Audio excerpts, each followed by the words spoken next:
Good morning.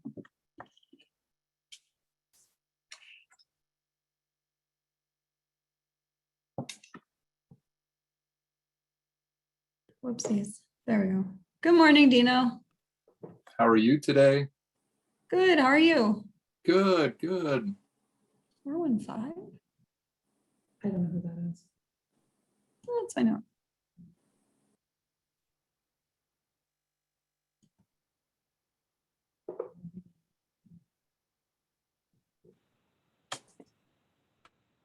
Hey, good morning, everyone. This is Michael Robb on the phone.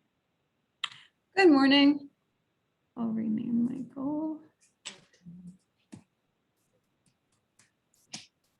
Okay. I will start the streaming if you can let Nancy in. Hey, Michael, thanks for joining today. Hey, of course. Good morning to everybody. Yeah, how are you? Good. You? Good, good. Are you in town or are you traveling somewhere fun? Traveling, but nowhere fun. Oh, no? No, no. Oh, this is what. Shoot.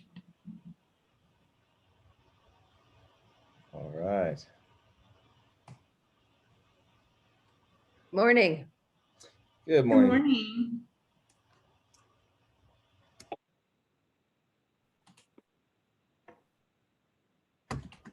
All right.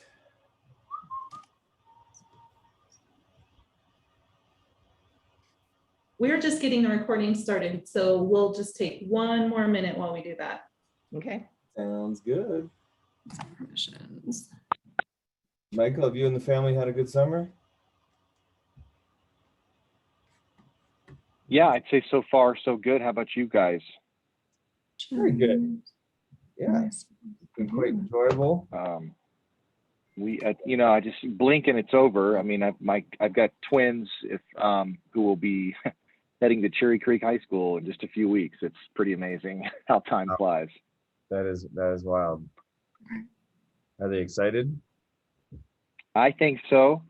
Everybody seems to be excited. I haven't heard otherwise. I'm sure there's a lot of anxiety, but we'll get over it quickly. That's pretty exciting. Good stuff. Yeah, we're having a good summer. Tina and the girls fly to Ohio tomorrow for 2 weeks to visit their family. Wonderful. And then we were all supposed to go to Canada on the 7th, but they didn't open the border to American citizens until the 9th. So I can go, but my family can't. Well, my son is doing a Boy Scout Northern Tier trip where they're canoeing and portaging on the northern boundary waters, and generally that trip goes into Canada, but because of COVID, they're just going to skirt the border and not go into and stay in the U.S. Well, I have to make you, this is what we had to do last time. Yeah, and Oh, here. it's funny. So Canadians can come Make you into the U.S. right now with a negative COVID test by air, but not by land. Hold on, you keep moving. What the difference is? Your host. if I you can make me- didn't think to check by water to see if the Boy Scout troop could go into Canada Yeah. by water. By water, right? Maybe they're in international waters while they're in between. Right. Hey, Doug, welcome. Still. Thank There you. go. Sorry about that. Good to That's see you. quite all right. Hi, Doug. Welcome. Thanks for joining. We have Michael Robbs on the phone as well today. Excellent, From what excellent. I understand, Dino is supposed to be Let's just joining. turn. We'll see. I am here. You're there. Oh, good. We are recording. Oh, yes. Okay. Okay, we are Welcome- recording. You guys are welcome, good to Dino. go ahead and start the meeting. We'll pull up the agenda. Okay, I would like to call this meeting to order on Thursday, July 22nd at 9:04 a.m. Roll call of members. Co-chair Barry, Present. co-chair Maniatis, Present. committee member Wyman, Here. committee member Robb, Present. Committee Member Tisdale, Present.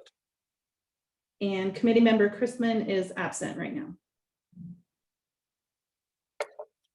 Okay. Do we know if Laura's planning to join? Did we hear? We sent her a reminder email, but I don't think we've heard back. Okay.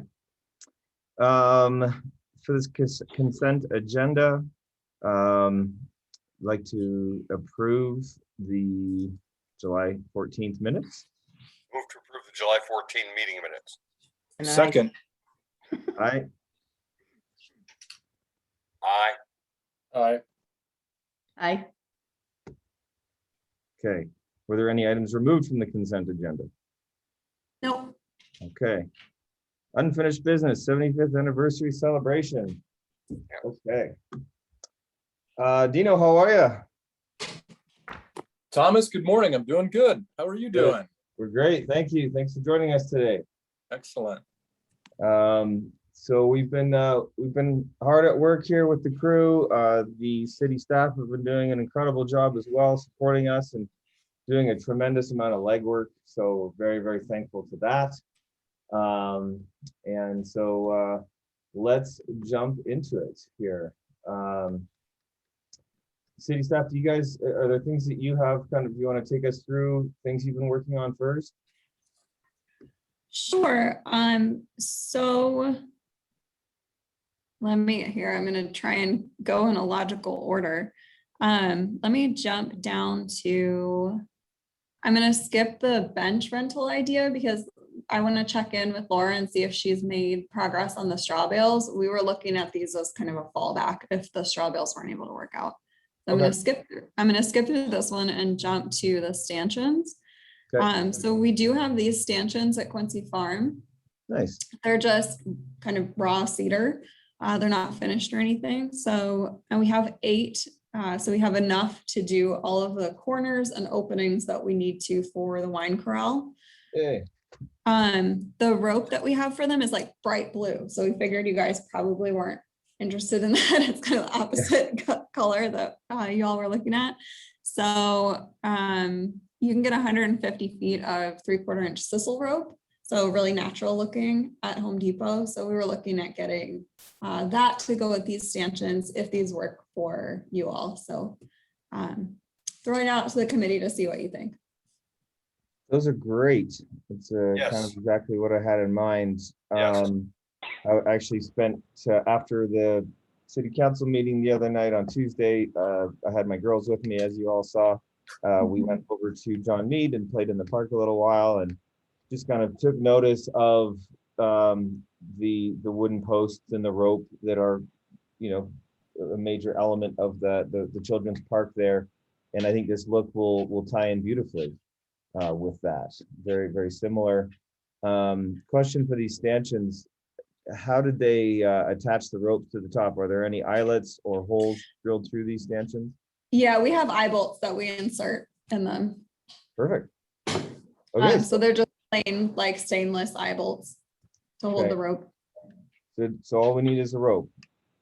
Yep, so we can, and the guys go to Home Depot like once a week at least, so we can just have them pick that up and we'll be set for the stanchions. I love it. Let's do Okay. it. Everybody else agree? Yes, Question I have is 150 feet enough? Have we measured out what we think the perimeter will be? Yes, and it's like 140 feet, so we'll Perfect. have a little bit extra to play with if we need to. Thank you. I agree. Great idea. Dino, are Me you too. are you kind of up to? Did you have a chance to look at the layout, and are you familiar with where we proposed the wine corral? And That's fantastic, Thomas. No, really, and the stanchions and the rope, perfect. okay, yeah. Set number 1 here, basically nestled in between the nice looking trash recycling surround and that kind of main entryway to where the shelter is there. I think it's going to look really great. We're going to in that area we will have I'm going to be bringing the foldable 8-foot tables and chairs from the estate here with the checkered tablecloths, so we'll have some seating in there for anybody that wants to take a load off. I have 4 high top cocktail round tables that we can have as well, so you'll have a mixture of seating in there. And the idea is to have probably an 8-foot bar with 2 bartenders attending it and a canopy over top of the bartenders. One idea I had when I was there the other night was I think it would be great to encourage people to ride their bikes to this event. Should we have a bike corral? Kind of designated bike parking in the parking lot? Because I was thinking, you know, I like to ride my kids to school. I've got an e-bike with a chariot behind, and if I brought that rig, where would I put it? Do I lock it up? If it was a kind of a corral that's safe where people can just pull their bikes in and park them and not have to worry about locking them up, I think that'd be neat. We have a bike rack that we had planned to bring over from Quincy Farm for the park in general. So there are bike racks in front of City Hall, kind of in front of this number 5, but Okay. there aren't any in the park yet. So we have a freestanding metal one. So we were gonna bring that over this week or next week so that people could start having a spot to put bikes in the park. The plan for that was to put it behind the shelter. That's the logical place that people put their bikes during the grand opening event. So we'll have a space where people can prop them up and keep them visible more than we do right now. Right now, it's kind of a free-for-all. Okay, cool. I'd love to have some sort of signage. Do you guys do it when you typically do an event? You guys have any sort of signage for the different areas that, you know, follows our theme and our kind of branding for this? The wine corral or wine and beer corral will have the refreshment stations, ice cream, the bike corral. What are your thoughts on that? I don't think we've had thoughts. Yeah, yet. usually we don't typically sign anything during our event, so that would be new to us, I think. Just something to kind of go along with the decor, and it makes it feel more just more, what's the word I'm looking for, cohesive, I guess you could say. More like a planned event. Exactly. So, you know, some sort of, it can be a 14 by 11 printed something that is at each station that has our logo on it, and it's, you know, ice cream station or whatever we want to call it, hot dogs, pizza, refreshments, wine and beer corral, bike corral, welcome table. Just, we can come up with that, and I'm sure Dino and I could come up with how that would look and feel and figure that portion out. Okay, we can make the posters here. Are you thinking that we would put those on like an on the easel table? or hang it off the table? Yeah, probably just hang it off the front of the table. Okay. When you say make them, what size, do you have the ability to print large format? Well, yeah, Yeah. we have a plotter here, so we can print larger posters. Nice. Dino, what are your thoughts on that? Some larger poster kind of signage for each area. I agree, Thomas. Let's do it. Everybody else like that concept? Yes. Thomas, Yeah. that sounds great. Once we get that file, Jessica, I know you mentioned that the designer works in InDesign. InDesign is like the centralized Adobe format, so she should be able to export that file to me in .ai. Okay, I use Illustrator primarily. From there, we can take the vector elements that are within that file and carry them forward to kind of have a cohesive branding throughout, from the invitation through the program through the signage. okay, I'll get the file today. Okay, cool. And then So- Thomas, are the signs just taped to the tables, or how do you attach them? Are you able to, what's the kind of thickest paper you guys can plot on? Well, it's pretty It's- thin. Yeah, you have to, when I have used it for posters, like we attach it to poster board basically, because you can't print on like cardstock from the plotter. You just sort of have to mount it onto something else. Maybe we just do it in 8.5 by 11, kind of nicely like framed some simple frames, some Hobby Lobby wooden surround frames that have like a little prop up thing behind them that it's set on the table. We could have that throughout, so you don't worry about taping something to the front of the table and it blowing around in the wind. Yeah, we can do that. We can pick up some frames. Okay, something to go along with just this kind of this theme with that wooden natural picnic type feel. Like a barn. Okay. Yeah. Mhm. Just cohesive with the John Mead feel. Stick semi-rural. Semi-rural. There you go. Not rural though. Not rural. Semi-rural. Cherry Hills Village. Cool. Everybody like that idea? Yes. Okay. Yeah, we're good. I think if I'm gonna we jump have into the if we have spreadsheet enough, and go through the spreadsheet and not almost have time. I like what you said, Uh-huh. Emily, about the bike area. I just kind of have this vision of it mimicking the wine corral a little bit with, if we have some, maybe we get a little extra rope and we kind of rope it off. So it just goes along with the feel. I can look. We don't have, so we have the right number of stanchions for the wine corral, but we don't have any more than that. In the area you were mentioning was, can you show us again on the map where you Yes. Let indicating put it? me zoom in a little bit here. Or a lot of it. So back here, the trees, the trees on the graphic behind the shelter are much bigger than the trees are right now. Right. So there's space back here where people sort of logically put their bikes during the grand opening event. So that's where we were planning to put the bike rack for, for the park going forward. Right. We might add a concrete pad there in the future, but for now, we'll just put a freestanding bike rack and put it in the grass. So there's not a lot to secure things to, but I can take a walk out there and see if there's something that we could set up. Yeah, I'm thinking of the flow as well. As people arrive, they park their cars, they park their bikes in, and then they come to the welcome table. If they park in that area, it's almost like they'd have to go past the welcome table to park their bikes, then come back to the welcome table. We wouldn't want to lose them into the Yeah, park. That makes sense. we could put the bike rack, like we could cone off 2 parking spaces maybe and put the bike rack across 2 parking spaces. Is it an impossible ask to have them make 4 more stanchions? Let me check with our parks operations supervisor. He's out the rest of the week, but he'll be back next Tuesday. If we had 4 more stanchions and another 50 feet of rope or 100 feet of rope, and then I kind of like that, like you're saying, showing there in the parking area somewhere is the bike corral, people park, because we really want to channel everybody that's arriving to that welcome table. That's your main point of entry.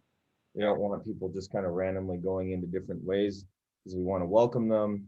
We want to give them their name tags, get them, their program, and kind of, welcome them to the park and give them a little bit of a, hey, you can head on over to this area now. And we've got, Hutto Commons over here.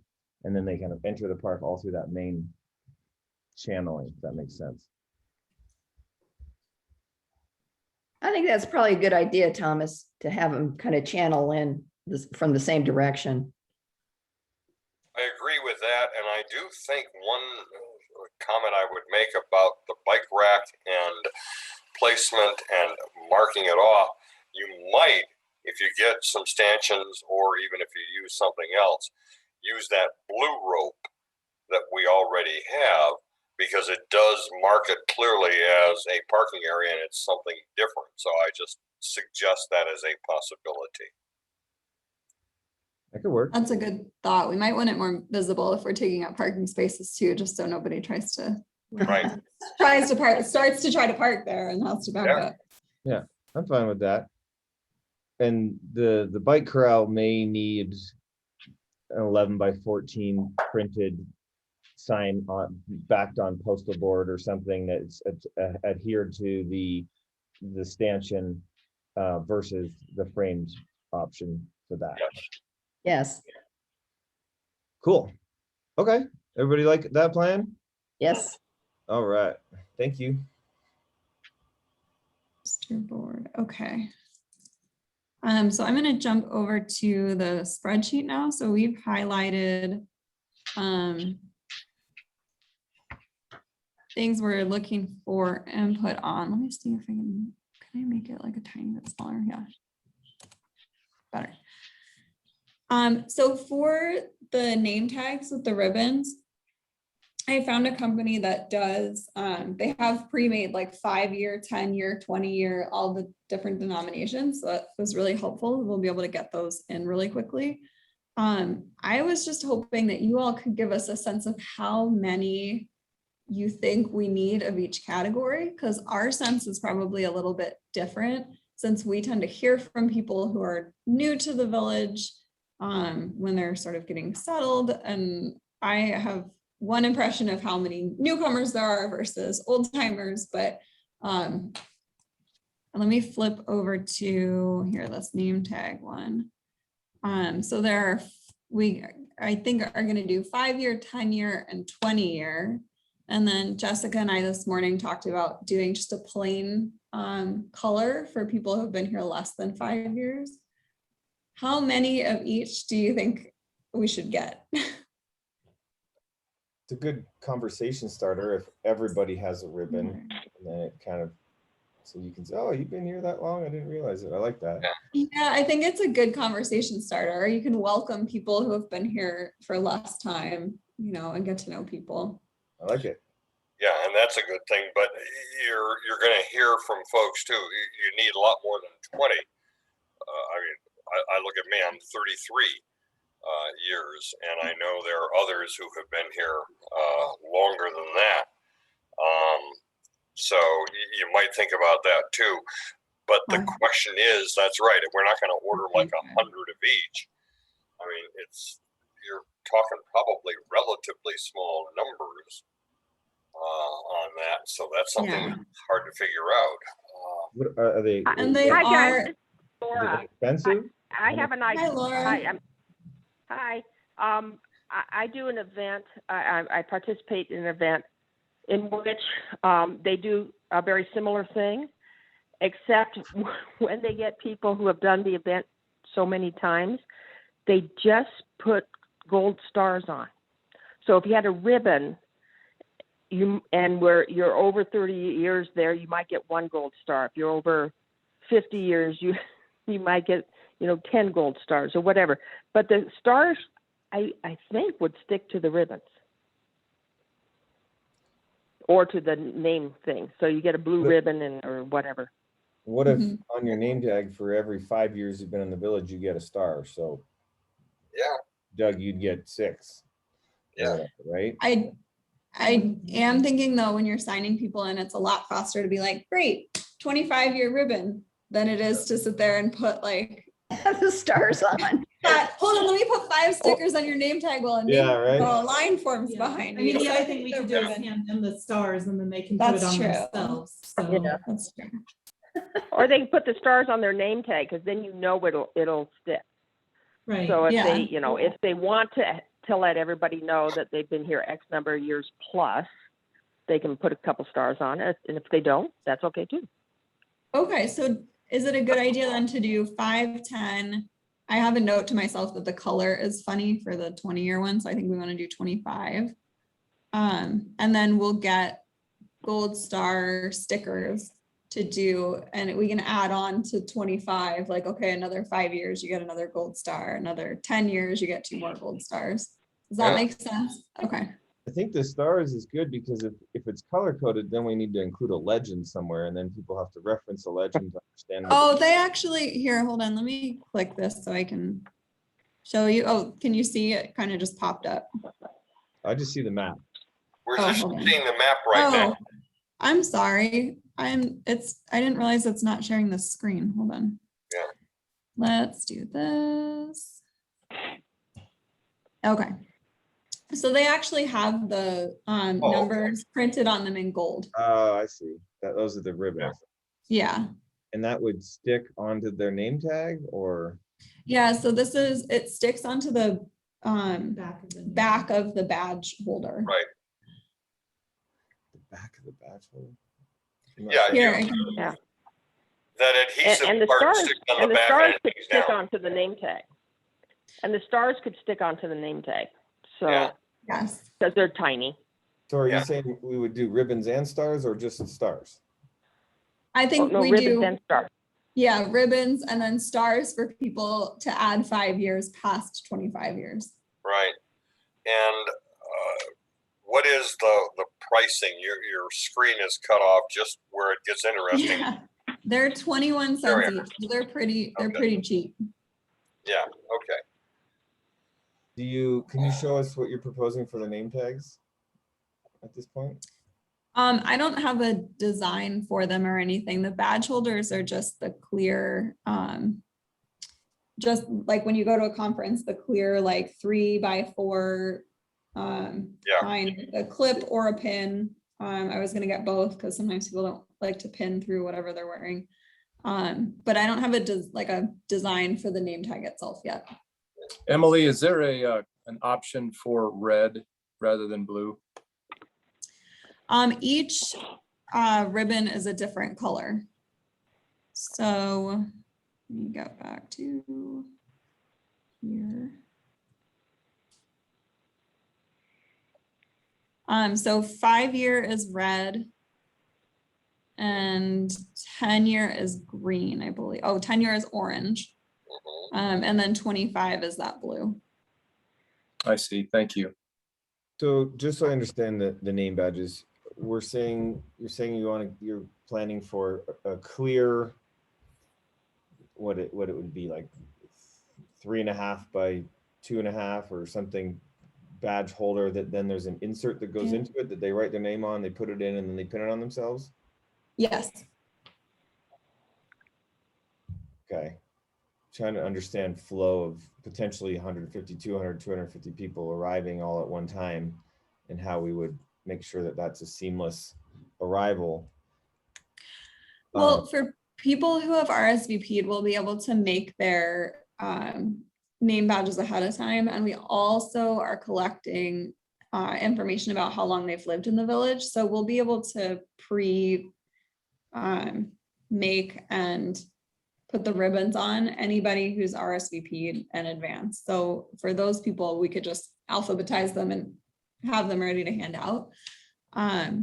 It's really just people that haven't RSVP'd that will need to kind of put things together, but I envision it more as we hand things to people rather than, we're sitting there assembling the name badges. Right. So they'll check in, we'll give them these elements that they'll have a secondary table where they would go over and write their name on, put it inside, attach it, put on their ribbon. Is that kind of how does that make sense? Yes. Yeah. Is that okay? Bye. Sorry, I'm on a meeting. Does stick-on name tags? I know it doesn't sound as elegant, but does it make more sense? Are they nice? We try that with Art Commission, and they curl in and peel off. They just, So, yeah, they don't work. They don't stick very well. I mean, we can Yeah. try it, but they usually don't stick very well. Normally by the end of the Art Commission events, everybody's got their name tag off because it didn't stick. Okay. So what are we, so the badge holders, we're talking 36 cents each, name tag inserts. Wait, $4 each? Oh, that's for 100. No, it's for 100. That's what, 4 cents each? So we're 40, 60 cents roughly More expensive. each unit. Does it? I'm sure it would be quite a bit more if we actually did a credential where it's like on a hanging thing. That, Lanyard. I don't think it's actually that much more expensive. We would just, hold on. is it I that can look into it, but the price People difference, would I prefer don't. that if you could give them that. a credential is on a Cherry Hills Village lanyard is something that people would actually then keep and use or keep as a keepsake, or the lanyard becomes a That'd keychain be for nice. kids or whatever. versus a name tag that you just throw away. I don't know. Yeah, that would be nice. Yeah, we We can can- price out a lanyard. Yeah, A Cherry Hills Village lanyards, you know, or Yeah. 75th anniversary or something on it could be kind of cool. And then you have that credential pouch, so they fill out their card, they put their stickers on it, and it goes into their credential pouch. The credential pouch with a nice 75+1 lanyard. That is a very nice idea. Hopefully, if that's not an outrageous price, that is better than having the clip-on or pin Mhm. badge holders that you're talking about. Yes. Okay, I just found a promotional website that we use to order some city stuff for employees. And it was really affordable. So I'll look on that website. And then if that doesn't work, I mean, we could always look somewhere else too. So Mhm. we can price that out. That's cool. Does everybody in the committee agree that's a fun idea? Yes. I think that's a fun idea, whether or not you can get, or it's too expensive to get the name on it. If that's too expensive, just a red lanyard would be good. Right. Yeah. Cool. Okay. I agree. That's nice. All right, so good to know. And then, so we just need to plan for basically two welcome tables, one with, and we can have, I guess at the beginning, we could have a good portion of the committee members there as the welcoming committee essentially, and help facilitating the, between the city staff and the 75th anniversary committee, facilitating welcoming people and getting them checked in and, helping people get set up with their lanyards and everything they need, right? Kind of acting as greeters. Sounds good to me, Thomas. Yeah, we had talked about, hopefully in our last meeting, Mike and Dino, we talked about hopefully not having the 75th anniversary committee members having to necessarily work food stations or that, because we would love to be able to work more as greeters, welcomers, and then work the party, just really be out amongst the people and then enjoying the event, but being ambassadors of the 75th anniversary committee and the city. Exactly. We're there to work the room. Well, while we're on the topic of name tags, and it may have been covered in the last meeting, is there some sort of designation on our name tags that says we're 75th committee, so people can kind of ask us questions? I'm sure there's a lot of curiosity about how this came together and in light of COVID, et cetera. So being able to kind of work the room and being identified as a committee member. yes. So Great I idea. was planning to get committee ribbons for you all that can stack with your year ribbon. And then chair ribbons for the two co-chairs. Perfect. Thanks. Love it.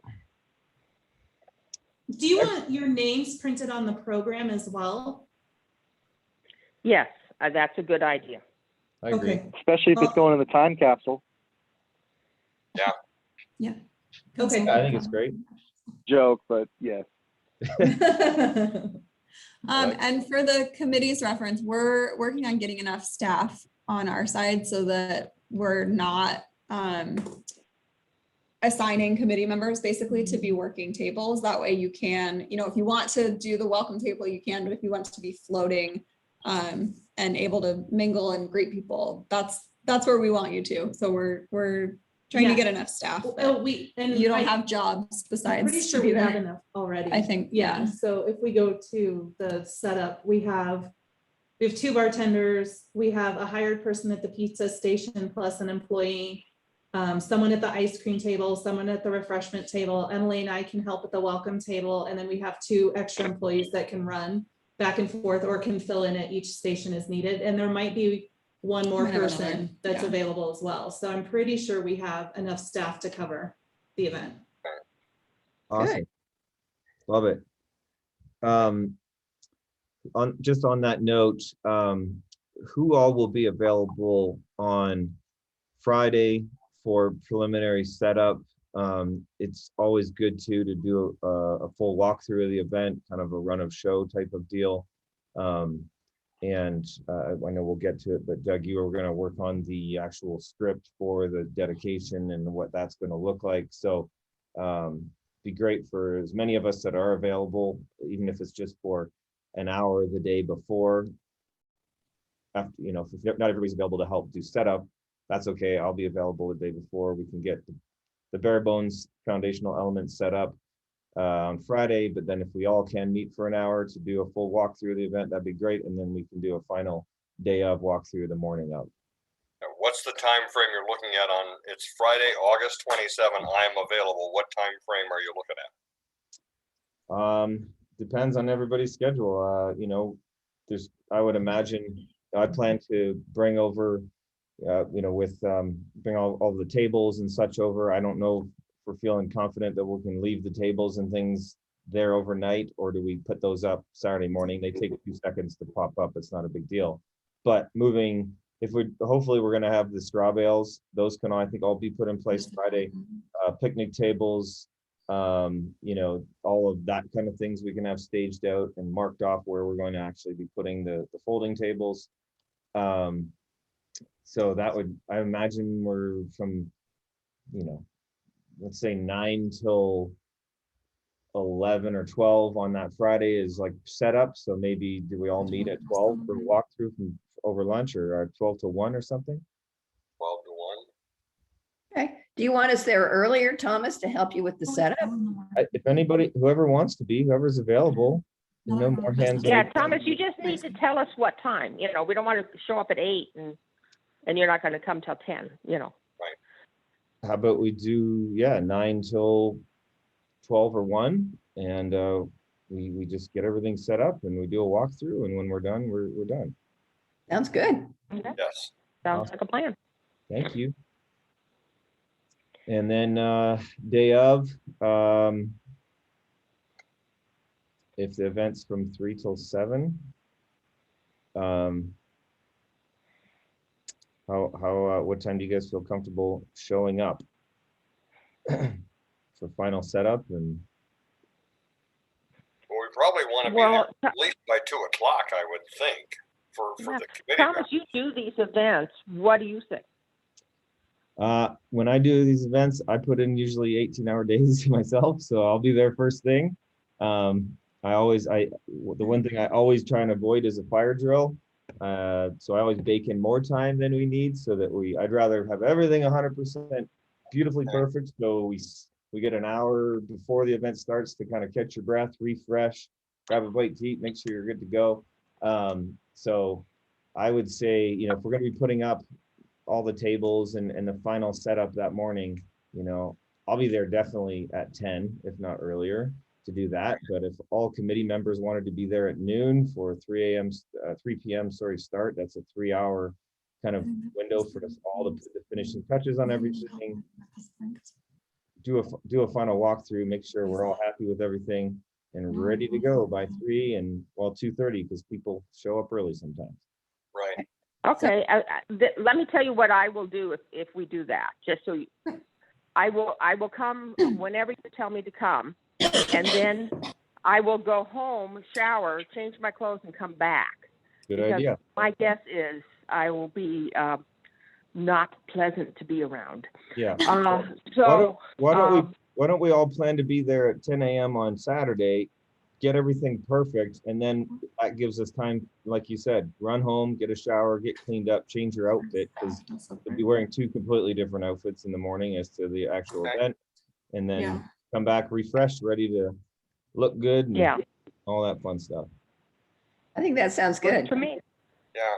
10 o'clock. Okay, so not like 9 till 12 on Friday, and then 10 o'clock on Saturday. Good. And Jessica, can you send us or Emily an update on that so I can put it on my calendar or an invite Yes. calendar thing? Thank you. So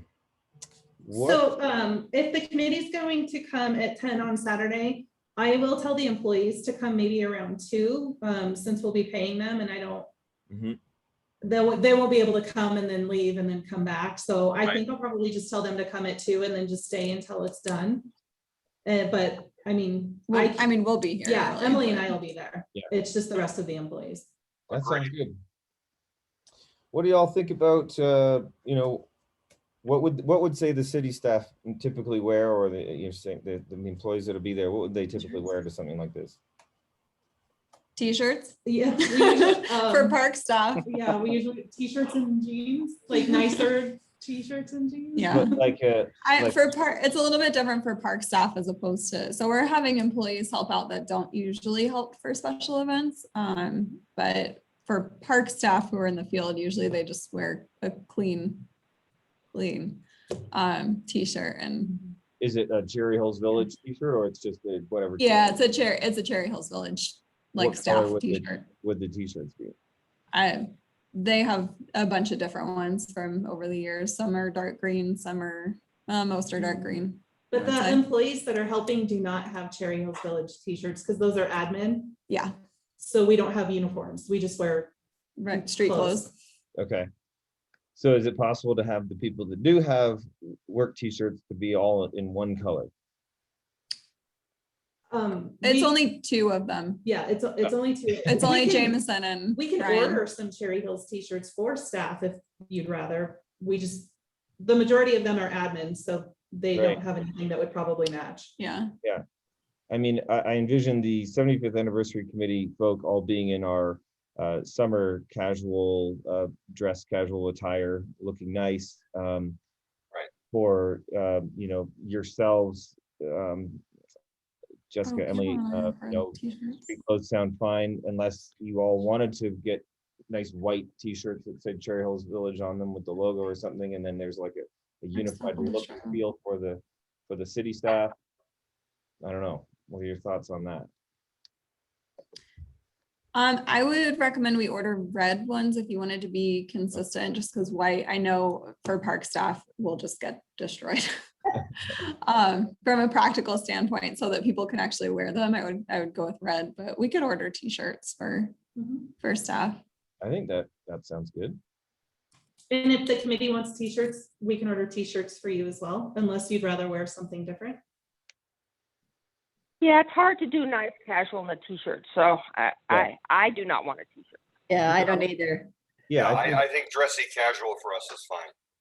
And Pamela and I can wear the red ones. So In fact, I think I'm ready now. So, I mean, you know. yeah, you're ready to go, Doug. You're always ready to go, Doug.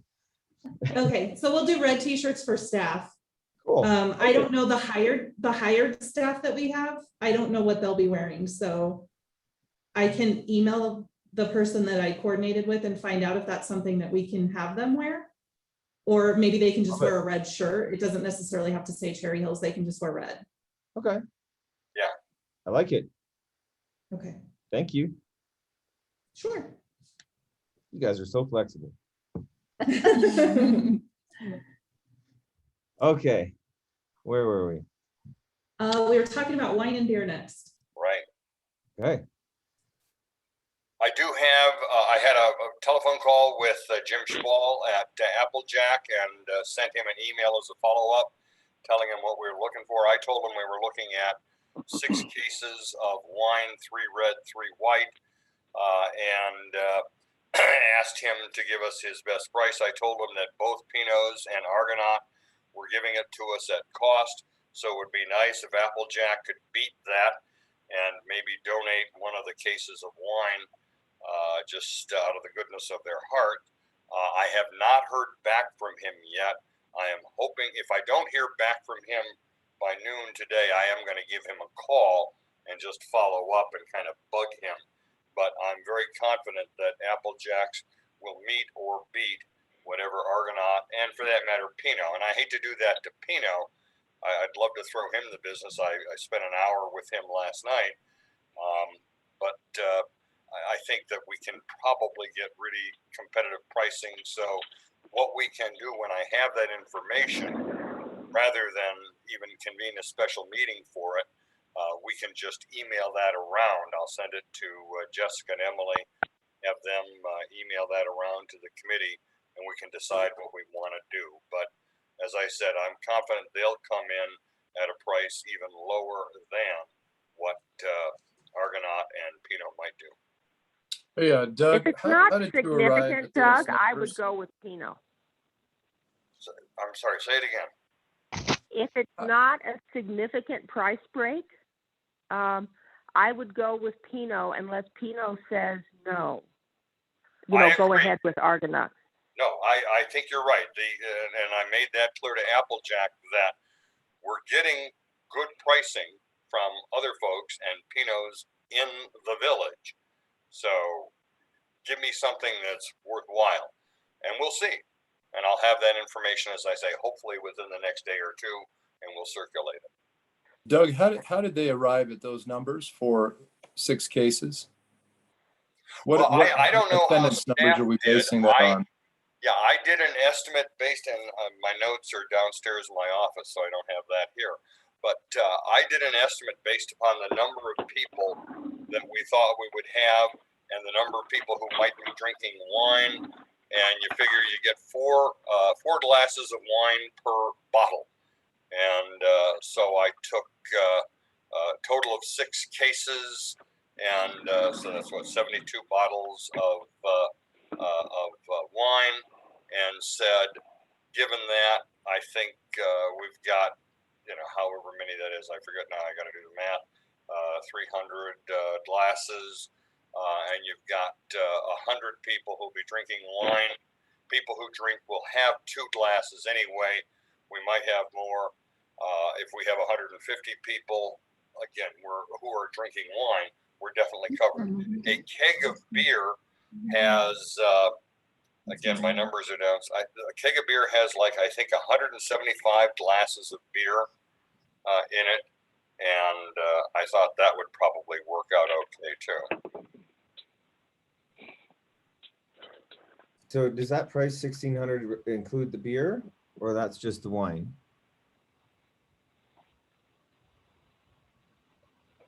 That looks like just wine. Sorry, Dino, did that answer your question? Yeah, I mean, I'm looking up the numbers for the last event that I had. I had 125 people, and I think we went through 12 cases. I'm going to look it up to get back to you on that, because I recall that I bought a lot more wine at 2 glasses per person. That's a bottle of wine per person, Dino. What's that? That's a bottle of wine per person at your last party. Let me see here. Sounds like a fun party. Next I'm time looking- you invite me to that party, by God. I mean, What do you mean? You were there, Doug? oh, was that? Well, yeah, but there was a lot of drinking. But that was Well, yeah, That was- Doug that was doesn't an evening remember it. 'Cause event. he had 2 bottles of wine. No, I don't think it's quite that. They Total Wine did the calculations on this, and I just went on their recommendation. yeah. I just bought So- whatever they suggested. But I can certainly look it up and get some more accurate, what the invoice, how many we actually bought. I remember it was more than 6 though.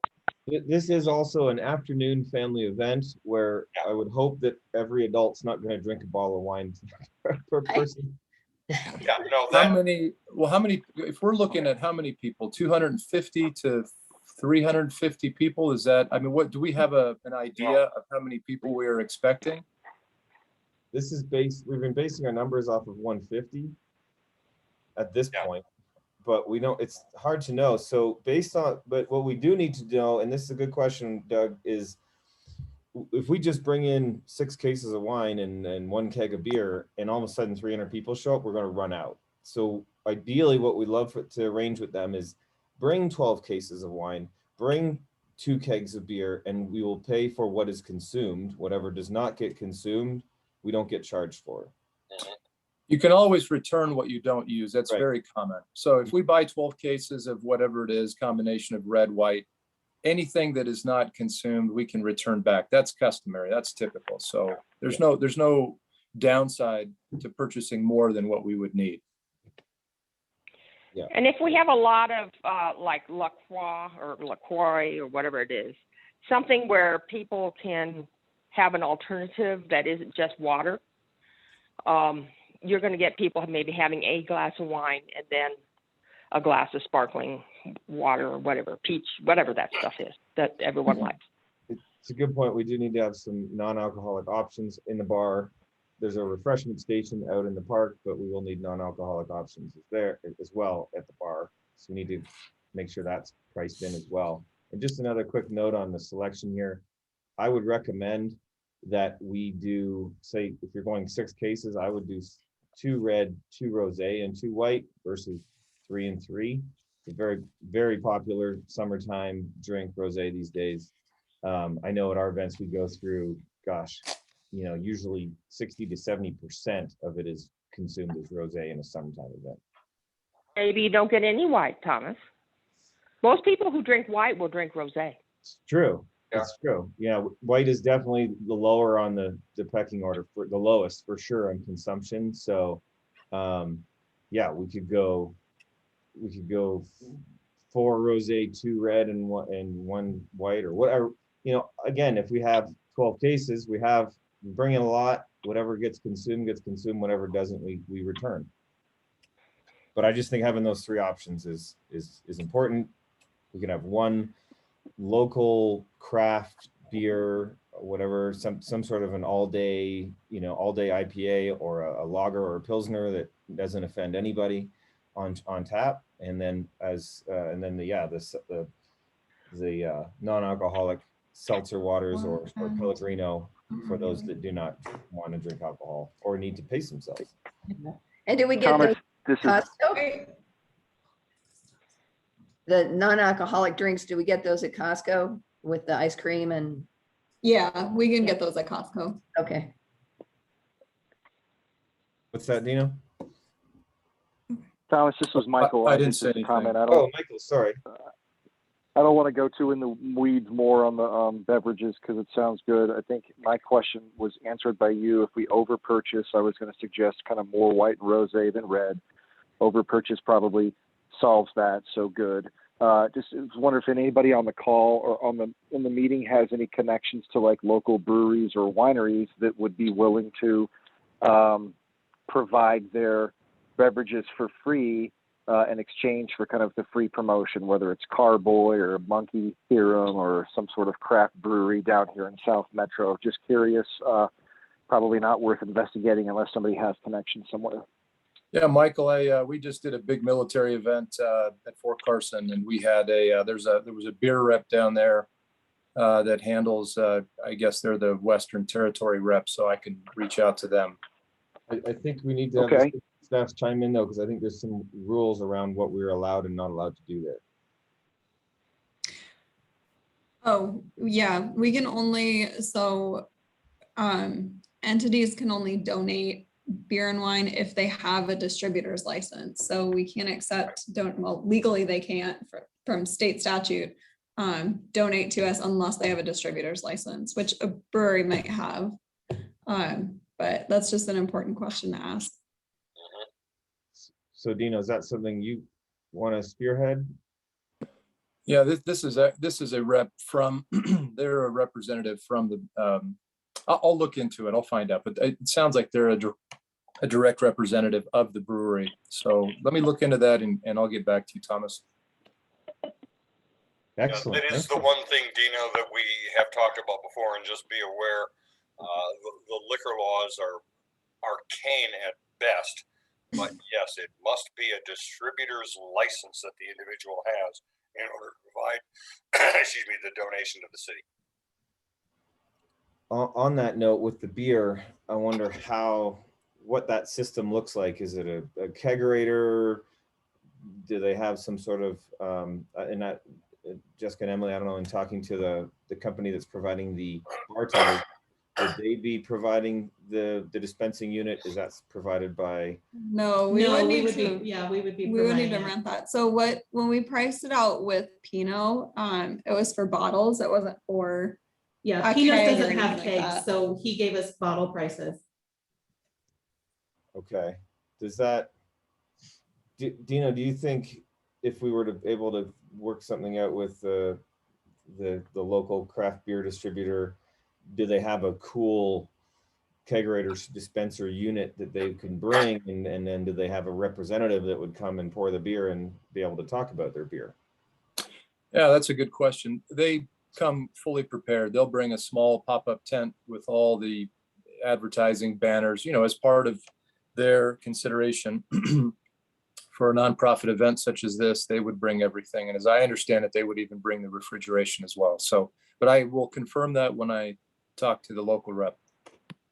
So maybe there's two side by side kind of bars in the corral. One is your wine and non-alcoholic beverages, and the other side is a beer tent that has some sort of a promotional element tied to it. I think that sounds reasonable. Okay. Good stuff. Thanks for looking into that. Confirming with the city, we have 2 canopies, correct? Available? Yes. So if we have one canopy, when do you have them designated right now where they're going to be? Well, so we're anticipating having to purchase more because there's different stations that need them. So right now, we were anticipating one for the refreshment station, one for the pizza table, one for the welcome table, 1 or 2 for the bar, depending, if the brewery can bring their own, then we would just need 1 for the bar. So we're anticipating buying 2 more. What color are your Don't current- you need one for the ice cream table? Yes. Oh, yes, thank you. The ones that we get are just plain white. Okay. So you would just add on 3 or 4 new white canopies to your Yeah. arsenal. Cool. They're not in there yet, but they're only like 100, about 100, 120, I think, last time we bought them. We'll add those into the budget. We don't have those in there right now. Yeah. And would for Pino's doing the pizza, do they have some sort of Pino's banner that goes along the front of the table that they'll be serving from, that they would want to? They won't, they won't be serving the pizza. They're just delivering the pizza. We're serving the pizza. So I don't think so. Do we want to promote them in any way, or are they giving us any sort of a deal, or is it just we're just buying pizza from them? They gave us a discounted rate, but I can ask him if there's a banner or something they want to hang from the table. I didn't know if you want to include maybe a logo from them on your program, because they're not technically a sponsor, but we can put them on the program if you want. What does everybody think? I mean, it's promoting local Cherry Hills Village business. Yes, absolutely. I wouldn't promise them the banner. I would ask for it because it may be too difficult for us to put it on the front of the thing. So I don't want him to get there and we tried 3 times and it pulled the tablecloth on and off and ended up on the floor. So they will try to put it up, but I don't think it's that easy to put the banner on top of a table. Well, and he may not even have one, but the point is, whatever promotional type stuff he does have, I'm sure if nothing else, he'll want to bring takeout menu flyers and leave them at the table with the pizzas, and we just put a rock on it and encourage people to take a flyer. We can also, when you're buying those frames, we could maybe just have on that pizza table a nice frame, pizza provided by Pino's, and here's your address, here's your phone number, here's their website, and that way it can. That's good, Thomas. I think that's That's good. what I was thinking too. We could put their logo on that too. And we have, if they're the ones that supply the wine, we can have that same framed element over at the bar, or if it's Applejacks or whoever does this, the good thing, we can have that there, and then it just continues our brand messaging through. Yeah, and it's classier looking. Yeah. Does that mean then they shouldn't be on the program since they'd have the little, fire on the table? I don't want this to be too commercialized. I agree. I would take them off the program if they can have the frames on the table. Yeah. There we go. I did think that we should put the land preserve on the program since they're donating the Raptor presentation. And they also agreed to donate a book for the time capsule. So given that they've donated 2 things, I thought we should include them as a sponsor. Well, and they're not a commercial enterprise. They're a Right. 501c3. Yeah. No, I think that's right. I like it. Good deal. Okay. Anything else in that section? No, I think we can move on to entertainment. Okay, do you want to give us, I saw an email come through. Do you want to give us an update on that? Yeah, so if Chelsea Scott, a PTRC member, had sent an email with a couple of local kids that could, one does slam poetry and the other sings, I think. So those are a couple, those are in your email to look at. And then we also reached out to Ted Parks and the Busted Bones. They're a band that Ted Parks is a resident, and they played at the car show in 2019. We got great feedback about them. So we're waiting to see if they're available too as another option for the committee. And then Laura, do you have an update? Have you spoken with Frank Hutto or the Kent Denver Jazz Band? Kent Denver has not responded, and Okay. Frank and I are still trying to, it's like herding cats, but Frank is out of town, so as well as Peter. So trying to get them to focus has been a bit difficult. So I have not heard back from them. Okay. If I can supplement, I've been in touch with Bill Barrett, who's the president of St. Mary's Academy, and I wanted to confirm that they knew about it and that they would be there, and he said, yes, absolutely. He is checking because I said, there might also be an opportunity for one of your vocal groups, whether it's Samarak or somebody else, who come over to the Commons and be a part of the entertainment. He is checking on that, and he's supposed to call me back hopefully today with that information. So we might have a vocal group from St. Mary's that could do a 20 or 30-minute gig as well. That'd be wonderful. Okay, because we've got 4:30 through 7 in Hutto Commons that we need to fill with entertainment. And, typically a band or a band would play for 45 minutes and take a rest, before doing another set. So can we create a lineup that fills that space so we don't have dead air for long periods of time? And to let you know, the Cherry Hills Village Elementary choir teacher was actually vacationing with a member of City Council when she was asked if the choir could perform, and it was relayed back to us on Tuesday at the council meeting that they could probably only do 2 songs. They wouldn't commit to more than maybe 2 songs. She said it would be very brief.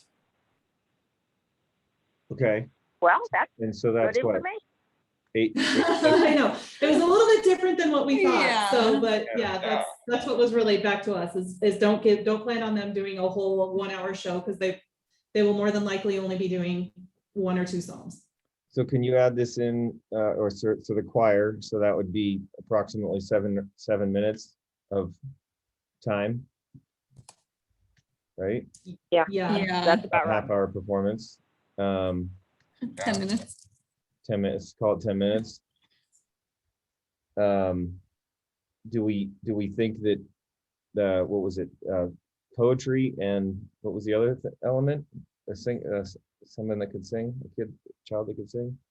Yeah, that one was like third hand, I think, in the email, but there was another possibility of, well, he wasn't a set thing.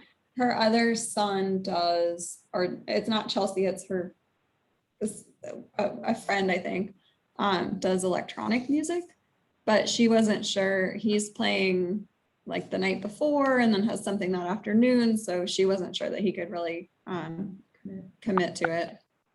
Well, yes, But the, all the, the, the email on that one, I think they only indicated that there was a pretty big setup that he required, and that might Yeah. not Yes. be most conducive. yeah, Right.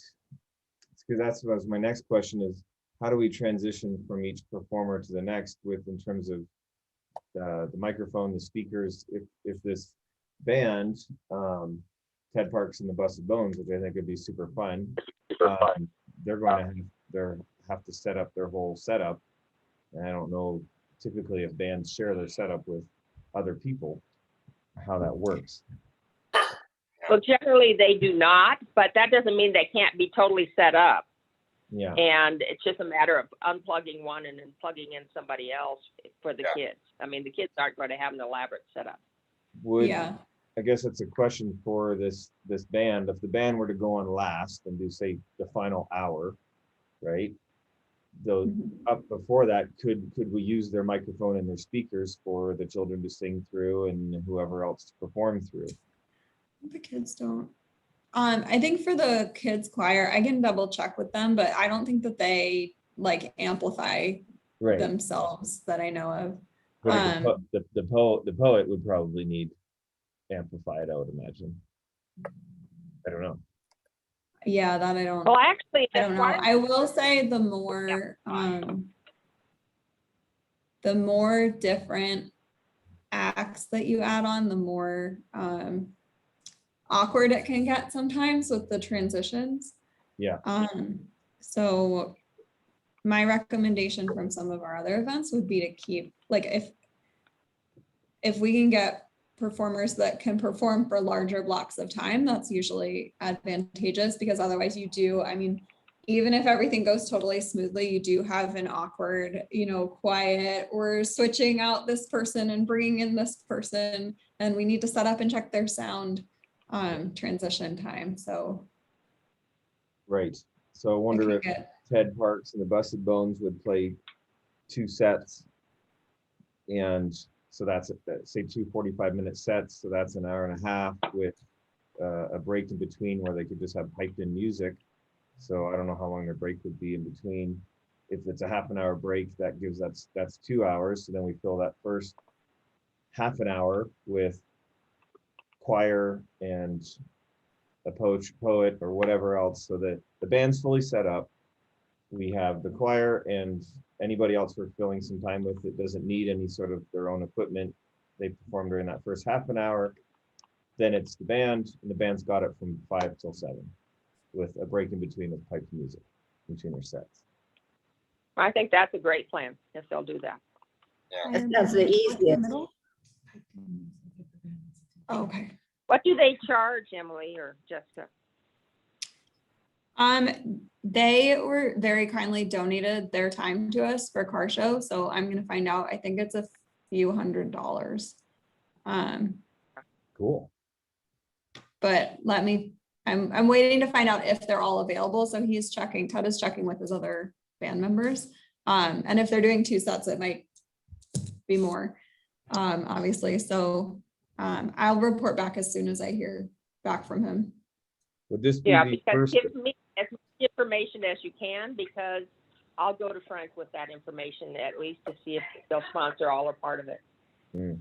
So, Would this be the first kind of official band playing in Hutto Commons? yes. Yes. Cool. So you guys sell them on that too. The inaugural. Exactly. Pitch that lowers your price. Right? Yeah, you said he's from the village, right? Ted? Yes. Yes, he's a resident. I like Did it. you, Thomas, did you say you wanted us to reach out to the person who does the slam poetry in between? So you said choir, poetry, and then the Choir, band, or no poetry, and then there poetry? was a girl that sang too, right? Talia? Yeah. So you want us to reach out to both of them? What do you guys think? Can we just fill that first half an hour with some local kid talent? They don't need any setup. It's like all you get is a mic or not a mic. I don't know. What do you guys Yes. think? There's no setup in between. There's no tear down. It's just. I don't I'm know. kind of so about the poetry person. I mean, I guess I like the music better. Yeah. That's me. I'll tell you a recollection when Frank and I were negotiating this deal and creating this performance venue, and we were very careful of how we worded it. The whole idea was to make it sort of an opportunity for open mic. And I think if we have some local people who want to do something, let's give them a chance. And if there are 2 people who are listening to them, fine. If there are 50 people listening to them, fine. It's something that gives them an opportunity. They understand that. And I think we open it up to as many as we can who are related to the village, obviously, but I think it'd be a great opportunity for everyone. So if at 4:30, the choir performs 2 songs, that takes us to 4:40. Do we have a 20-minute open mic session? Or do people, would they have to sign up ahead of time, or they just literally come up on stage? Well, no, I think we're trying to get them to sign up. I mean, we'd like to have some kind of run of show Yeah, that we can do. But the idea is we send the word out, at least informally, to people that we know and tell them this is an opportunity that's available. what does everybody think about that? Yeah. I mean, we got 20 minutes there to fill. Well, does somebody introduce them or they introduce themselves, or how do you handle it? It would be nice to have somebody over there that is kind of introducing and segueing the acts. We can easily do that. I'd be more than happy to step. I do that at the drop of a hat. Actually, you don't even need the hat. You'll at 4 p.m. you're doing the introduction over at the dedication, handing it off to the mayor. Yeah, Doug, you might have a risk of running over. Yeah. I'm happy Well- to do it as well. I mean, it's not a big deal. One of us just has to step in. But I don't think we want to. Let me just weigh in on that. We're not going to have a run over because we're not going to start the music until we're done with the dedication process. We don't want to make people take a choice and split between the two. You get the one program done over at the picnic shelter, then you announce at that point, now everyone is welcome to join us over at Allen Hutto Commons for some entertainment. And then people migrate to that. You don't want to split it up. The other thing you have to consider is that because you can only drink in the wine corral, after the dedication, people will go to the wine corral to get a drink. They have to consume it in the wine corral, then they will make it to Hutto Commons. So if the dedication runs till 4:20 or even 4:30, you almost need that buffer zone in between before they're actually going to make it over to the commons too. Yeah, I might recommend starting the music in the commons at 5 to give people, because part of the event is mingling, right, and talking with other people. So you can sort of have the time capsule dedication, give people a chance to go get a drink, relax, Yep. talk to people, and then kind of wander over at 5. That And would then it's also not- allow the adults time to go over and look at the Raptors if they want, because the Raptors are Yeah. from 4 to 5. So Yes. if they wanted to see that exhibit, they could go over there and do that as well. So then at 5 p.m. is when the choir does their 2 songs, and then do we just hand it to the band at that point, or do we try and slot in some other local acts? I would be recommend we inclined slot to in some stick to the local band. acts. Well, Doug, if you can get them, great. If we Yeah, can't, no, but that's what I'm saying. We have people who have indicated an interest. Let's check with them, oh, and we might be able to get St. Mary's Academy for 1 or 2 songs. So we've got a half an hour that will fill up. So let's assume we start. Okay, dedication 4 o'clock. It's over by 4:30 or so. We have a half an hour break for people to do wine, mix and mingle, go over, look at the Raptors, then go to Hutto Commons. Hutto Commons, showtime. Curtain up at 5 o'clock. We have CHVE open us up. We then have other people that we have slotted in who come in. That takes us to approximately 5:30 or so. Then we bring on the band, and they will go until 7 o'clock. How's that sound? sounds like a plan. Yeah.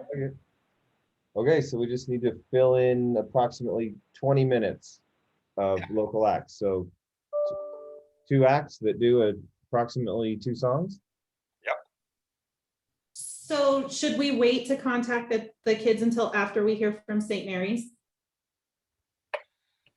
Because St. Mary's, we're gonna have too much then if. Yeah, I'd hate to tell them they could be on and then we don't have time for them.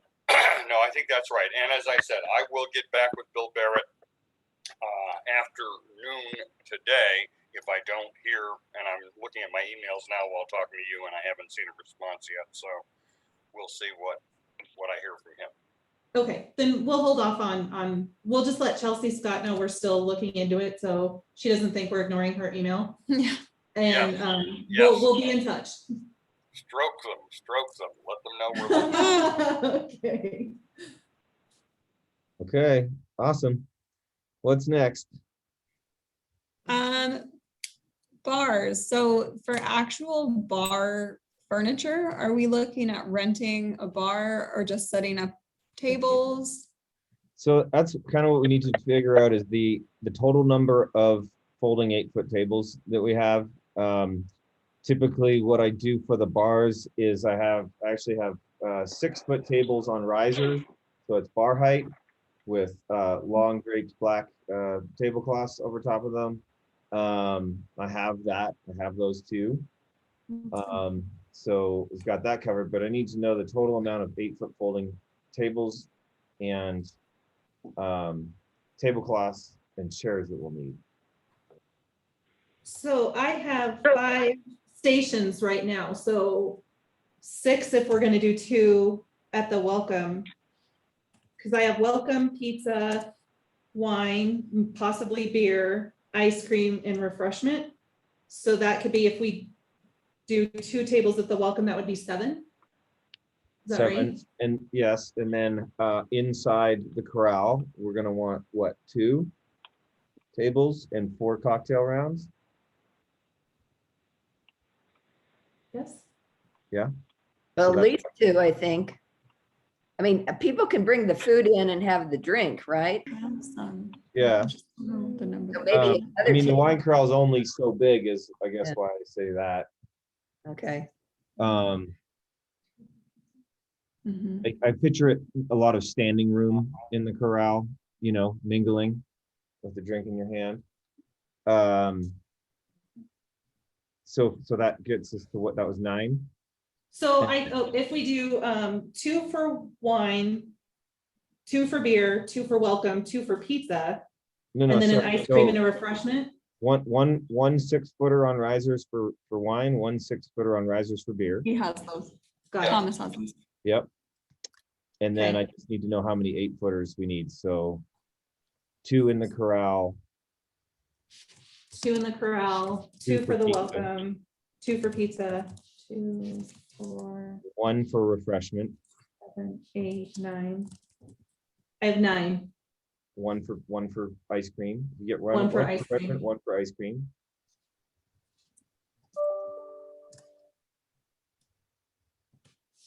One refreshment. What are we at? Another room. 2 for welcome, 2 for pizza, 2 for wine, 1 for refreshment, Mhm. 1 for ice cream. And then I think we talked about having some in the lawn area in front of the shelter in addition to the picnic tables that are there.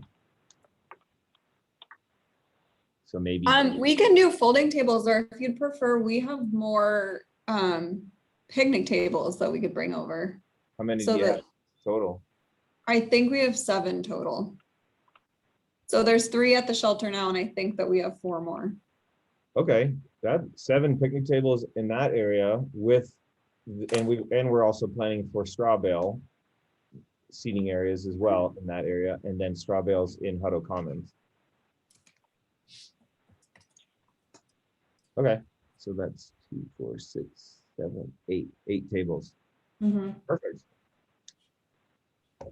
Well, and we have folding tables too, so you might not need to bring over, like, I know we have 4. 4 8-footers. Yeah. Okay,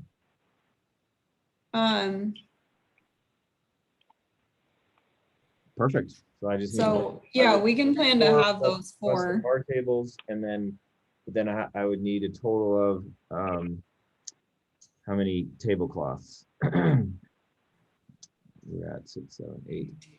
8 checkered tablecloths, and then the bars have black, which I have.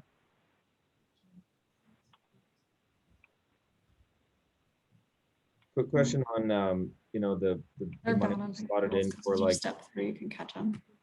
on the miscellaneous decor that I'll be picking up. Is that something I just can purchase and then give you receipts and I get reimbursed, or how would that work?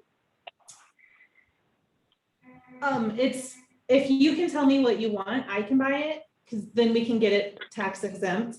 Otherwise, if we reimburse you, we can reimburse you, we just can't reimburse the tax. So if you're fine with that, then Yeah, I can reimburse you everything but tax.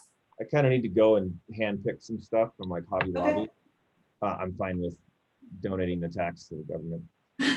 Okay, so yeah, if you just save your receipts and then we just have a reimbursement form, I'll have you fill out when we're done and we can reimburse you. Okay.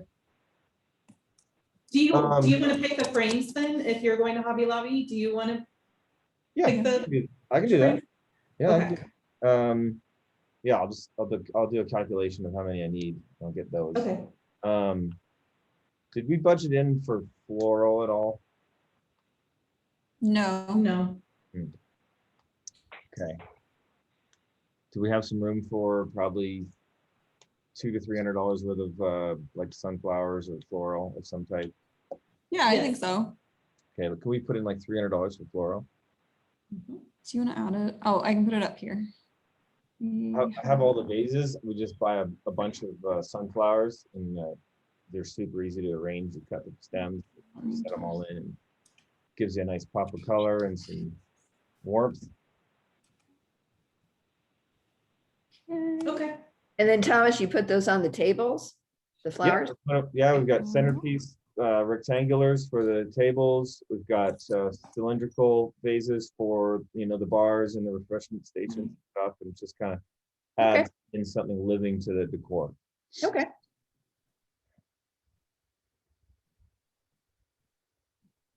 Okay, so next is straw bales. Laura, do you want to give the committee an update on where we're at with that? Okay, so I found the same local feed store that I think that Jessica or Pamela found at $11 a bale undelivered. So I used that as my basis. And, you're not going to get it from a store or a feed store any cheaper than that. If anything, it's going to be more expensive, and they will not arrange delivery, by the way. At least the ones I called would not. So I went on Craigslist. There is a gentleman selling what he calls short bales, and I'm going to have to confirm what a short bale is and whether the other bales were long or short bales. Short bales of straw. He does not deliver. I think that his price was $7 a bale.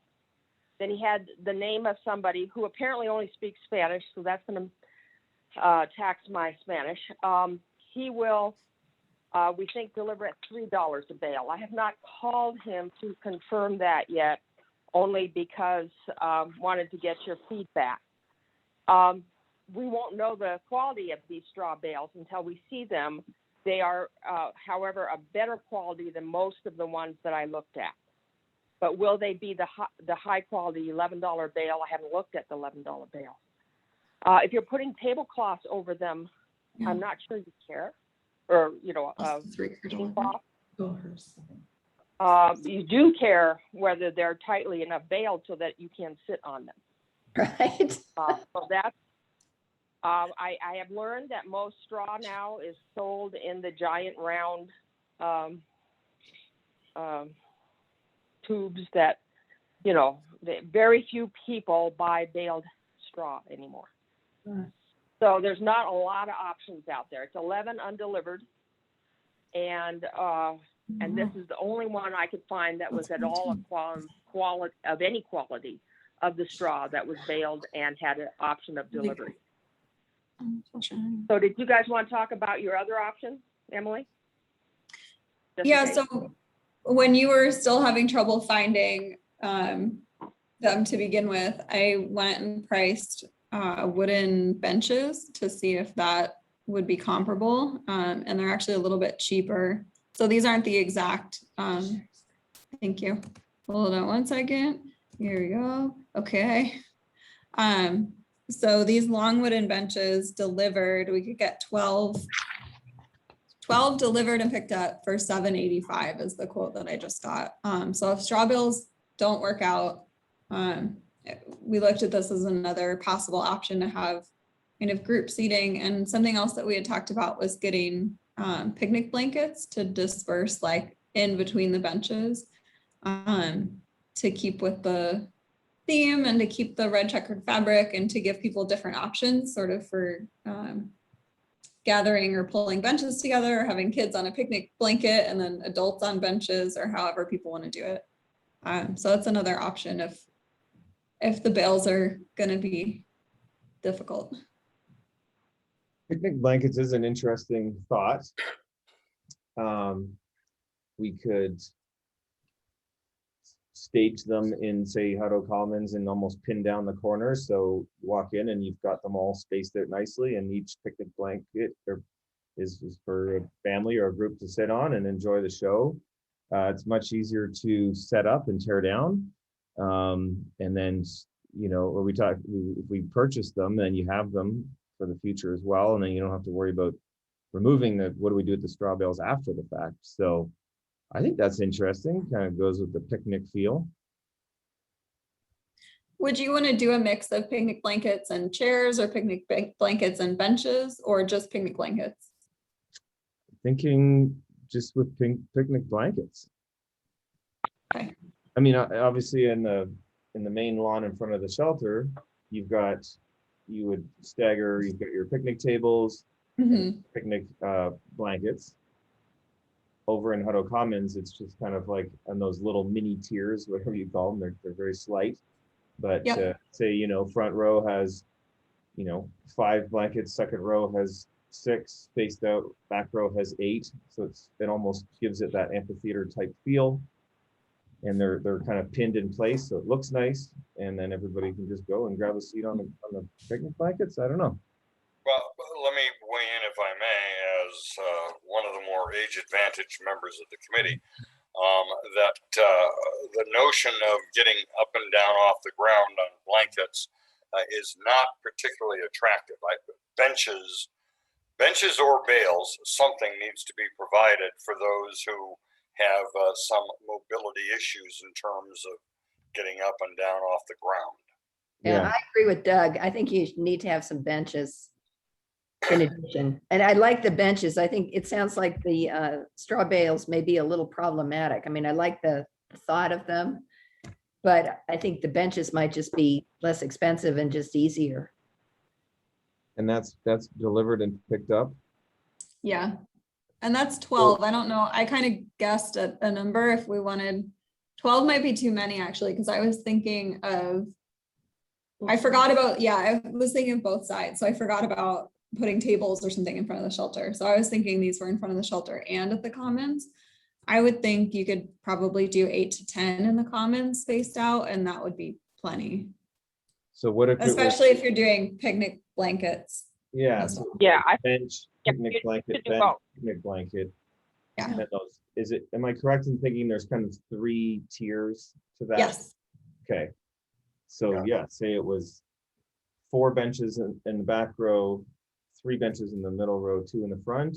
Does that make sense with picnic blankets in between? I think so. Yeah, I think the front row should be reserved for handicap, because we do have some citizens with walkers, et cetera. If they don't show up, we can take the handicap sign off of them. Okay. So if we did 10, we could do 4, 3, and 3.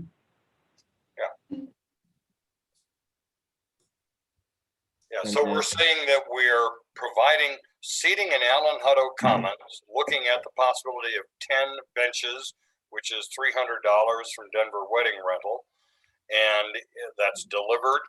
And in the picnic area, we don't have to do benches because we have picnic benches that will provide seating for people during the dedication and so forth. Is that correct?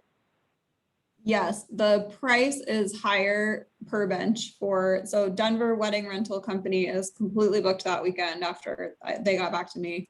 And Colorado Party Rentals, we would have to pick them up, and they're so far north that it's not realistic. But I did get a quote from a third company So I'm not sure. So it was 785 total with 12 benches and delivery. So it should be probably like 650 or something like that, for the benches. And then I did a quick layout sketch, and if we had the blankets in between, 1, 2, 3, 4, 5, 6, 7, that would be 7 50, picnic yeah. blankets at Hutto. And maybe we do another is 8 over at the other lawn. So what's that? 15 blankets? Mhm. That gives an array of seating options and visual. I think it'll look really cool, and gives options for everybody. And Thomas, how would you pin down the blankets? Would you get the sort of those U things that you use for weed fabric to kind of hold it in place, or what would you do? I wonder would- if sorry, go ahead, Emma. I was just gonna say, I would ask if we could use weights or something cute, like that we can use those weights for the corners. I would recommend that over physically pinning them down, both because it gives people flexibility. Like if you have a grandmother and a kid, you can have a bench and a picnic blanket and move things around. And then also because the irrigation, I really want to avoid Oh, stabbing things into the ground because we might, good point. Yes. it might get very wet at one of the picnic blankets if we do that. Yeah. Do we have Those weights can be expensive though. well, Unless what we're about Yeah. making them. some cobblestone? stuff. We have Yeah. Yeah, I think we just come up with something creative. Can we like use the little- bricks from the old building? We still have them? We do. Yeah, Yeah, that would be good. There you go. Yeah. Finally using the bricks. perfect. There we go. We can bring them Yeah. over. Yes. Take a brick Brilliant. home. Take a brick home. with you. Brilliant. Brilliant. We We can found the use use the of the bricks. bricks. That's exciting. We saved them and now we can use them. And then if somebody wants to take one as a souvenir, There they you go. can. Whoever is the MC over in Hutto Commons can make mention of the bricks and invite folks to take a brick home with them as a souvenir. Which is Their party gift is a Which is brick. literally perfect. 'cause we- if we get There's 15 your blankets, cleanup. That's right. Yeah, Brilliant. nice. Love it. All right, so we will price out, instead of the checkered fabric, then we'll price out picnic blankets, the red gingham. And then I will reserve 10 of those benches. Okay. And they So- deliver, right? They Yes. do. Good. Okay. FYI, the checkered tablecloths that I have for the tables are red and black checkered. The red and white ones that we used to use, we sent to California during the pandemic when they had to taste wine outside. When we repurchased them, they're red and black checkered, just to, I'm not to say that you couldn't have white and red and white and red and, sorry, red and white checkered and red and black checkered as a Yes, contrast, but just letting you know.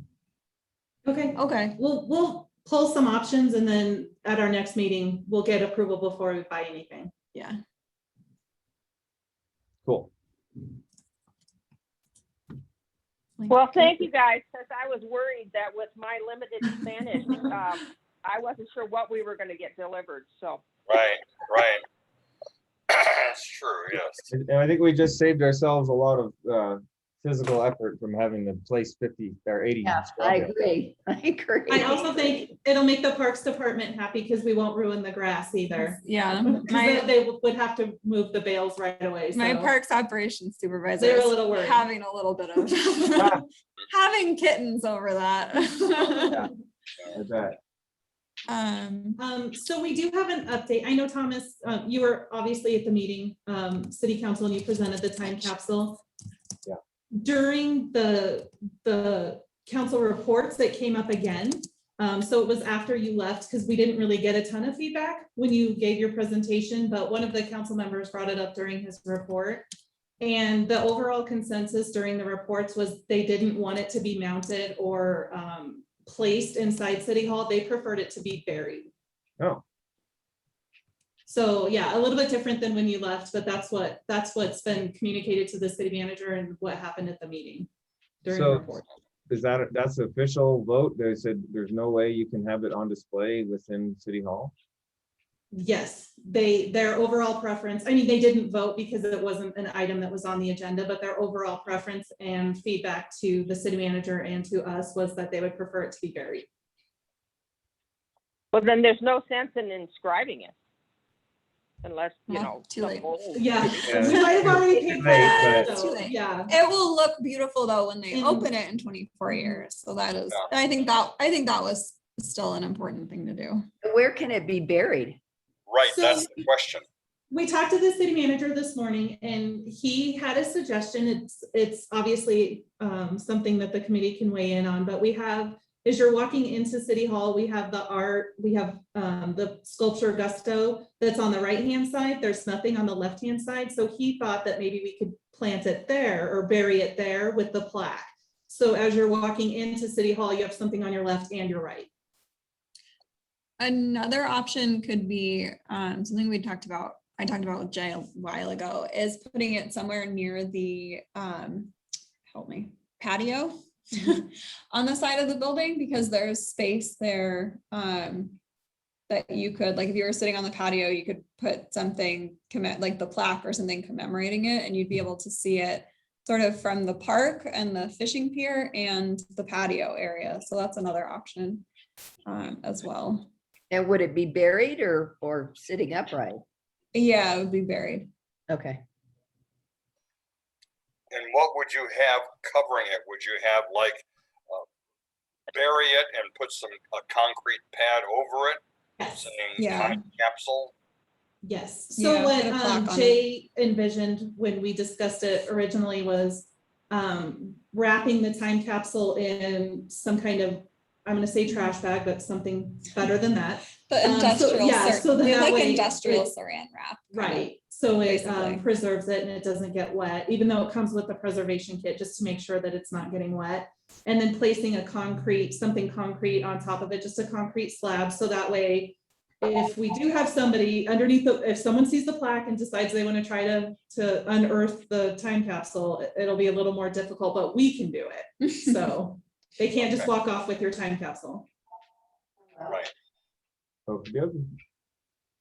Yeah, but we don't want the cement thing to look like a tombstone thing. No, it'll be underneath the ground. They would put the concrete and then they would put Filler dirt, on yeah, top they of would it. put filler on top of it, so with just the plaque. So all you would really see would be the plaque. Okay. All That right. way, if somebody thought they were being smart and tried to dig it up in the middle of the night, they'd hit a concrete pad. Got it. One quick note from that city council meeting, that we need to make sure with the catering that we have vegan and vegetarian options. Yes, so Emily and I discussed that this morning. Pino's actually has gluten-free, because I know Counselor Safavi has gluten issues. We actually order a special gluten-free pizza when we have council For pizza him. delivered for him. So we know for a fact Pino's can do that. I'll just have to call Pino's and make sure that that's something that they can have available. And we had already asked them to make sure that they had Vegetarian. options. options like just plain cheese or something like that. So they were already aware of But that. that's The very only, different than vegan. Vegan's very different, and I would doubt that it has a vegan option. No, And I don't- honestly don't think that you should provide vegan options Yeah, you, because you'll spend a lot of money for pizza that is so terrible that nobody can eat it. so yeah, vegan pizza can, well, a lot of pizza dough is vegan. You can just ask them if it is or not, but I'm dairy free and I just get pizza with no cheese on it and all the toppings, and Oh, that we can just get a tomato pie. is vegan as well. I don't know. Is that a Philly thing? Okay, we'll ask him. We don't know. So do Sorry. you want us to order a few that do not have cheese? We'll order a few that are gluten-free and then ask them if they have a vegan. Yeah, like if you just do some, make sure there's some like veggie supreme with no cheese, then that covers a lot of people. Yeah, you can just do that. Okay. Okay, so as long as you're not putting vegan cheese on it, I'm okay with that. Yeah, Vegan vegan cheese is That's- terrible. I just honestly, Disgusting. pizza without cheese is better than pizza with vegan cheese. Yeah. In my opinion. Okay, we'll I make sure agree. we have that available then. Yes. Cool.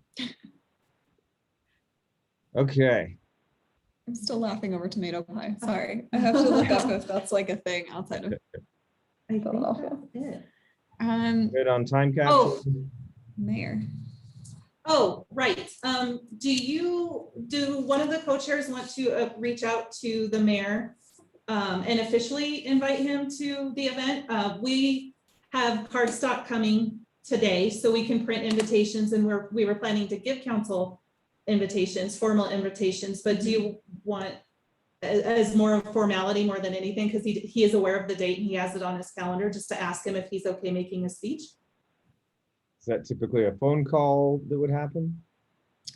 Or an email. It doesn't have to be anything. It should just come, it would be nice if it came from committee members, I think, to reach out to him to ask him to speak. Doug, would you object to reaching out to him? Because Yeah, you okay. can also. No, I'd be more than happy, and I can also share with him at the time that this is not an opportunity for him to do a state of the city speech, but just Exactly. Huh. 2 words. Yeah, so I think that works well together, because I think you have to, I know you, Doug, you can be very firm, so. Well, and because you're writing this, basically the script, essentially, Doug, I would let him know that I'm going to be the MC of this, introducing you, and we are trying to keep this to 20 minutes. And so here's, get his, say, Mr. Mayor, what would you like to say? And I'll fit that into our script and our run of show so that we can stay on our time frame. And then, will all the city council members be up on display? Are they going to want to say anything? Is there anybody else that's going to have something to say, or what does that all look like? No, I think the idea is we're not going to have council members speak. Each council member who is present will be recognized, and there'll be an opportunity for them to say hi, literally just wave their hand and say hi. If the council members are not present, we'll at least read their names, but that's all. The mayor will probably talk for maybe 3 minutes of comments. Sounds good. We're adding ribbons, council and mayor ribbons. We'll look to see if they have those too. I think they probably will. So that way we can make sure they're covered. Well, and then do all the city people that are members of some sort of council, do they get the designation? Yeah, TCRC? Yes. Not at the dedication, I'm saying with the ribbons. No, my thought is during the dedication, we're going to introduce anyone who is on a commission or committee of the city, so that they are acknowledged and thanked for their service. But no, none of them will speak. So we're going to mention the names of everybody on the Art Commission, PTRC, Planning and Zoning, City Council, everything, or do you just recognize the group? Just ask who's on the commission and have them raise their hands. Right, and if they're there, and then I will, that's part of the reason for working the room before we do this, is to make sure that I know who is there, and then yes, we'll at least call them out by their first name so that people have some sense of who is that person. But yes, that's just a hand raise and then applause for all of them. Actually, Doug, I wouldn't mention their names. I would ask a hand raise of anybody who has served on council or has served on a commission, because those people, should get some recognition too. But I think that what might be interesting is you'll see a significant number of people raise their hands. I think you're right, and that actually is in the script that I've written so far, is any former members of council, commissions, committees, please raise your hand so that we can thank you for your service. Yeah, I like that better than naming them. I think it'll go faster. No, I was saying, if, for example, the chair of the art commission is there and raises her hand, and I'm blanking on the name now, I'll say, hello, Ann, and but that's all. Okay. I get. Okay. Well, that is all we had for you guys for planning. Now we just need to settle on another meeting date.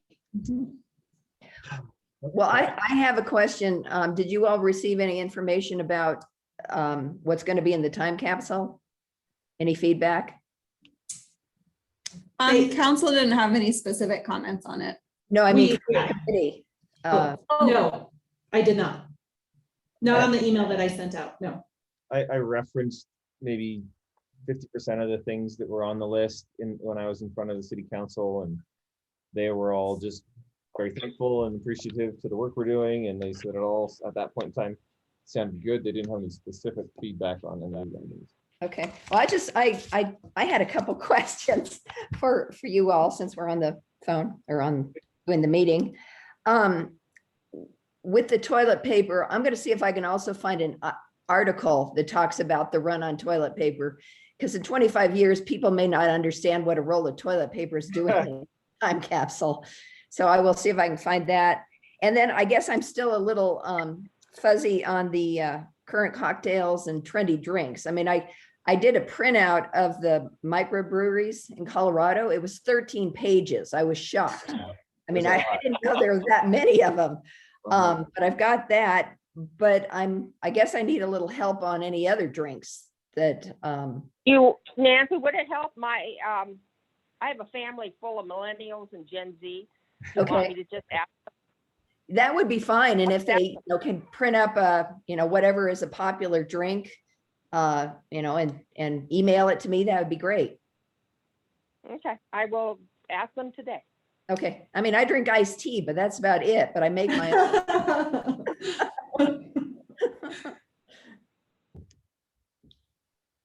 Okay.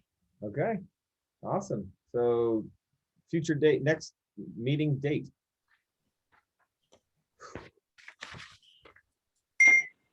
What are we thinking? Next Thursday, I will be at Cheyenne Frontier Days. Oh, God bless you. Yes. Very excited. So I will not be available. How about Thursday, the 5th? I like that. That works for me. Thomas, I'd be a tentative. I'm out of town that week, but I can try to join in for part of the conversation. Thanks, Michael. Dino, are you still with us? You're still here. Yeah, I'm good on the 5th. Yeah, I can do that as long as I have everybody yelling at me. I will be sure to call you again. We can make it happen. We can do it. So 9 o'clock. Yes, Mhm. we'll do 9 o'clock on August 5th. Okay. August 5. Okay. Excellent. Thank you for everybody's contributions, hard work, and creative problem solving as we work through this. It'll be super fun. I think this is coming together. I think it's going to be fun. Definitely Excellent. will be fun. Yeah. Looking forward to hopefully hearing good news on the performers before our next meeting and buttoning up those final details.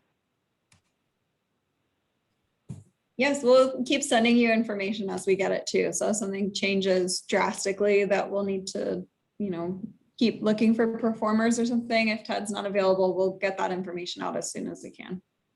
Okay. Sounds good. I do have a question for the staff. When do you want me to bring you the information I've gathered for the time capsule? Just any time, bring it in?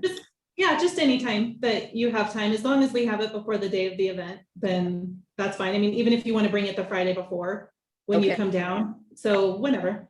Okay. All right. Thanks.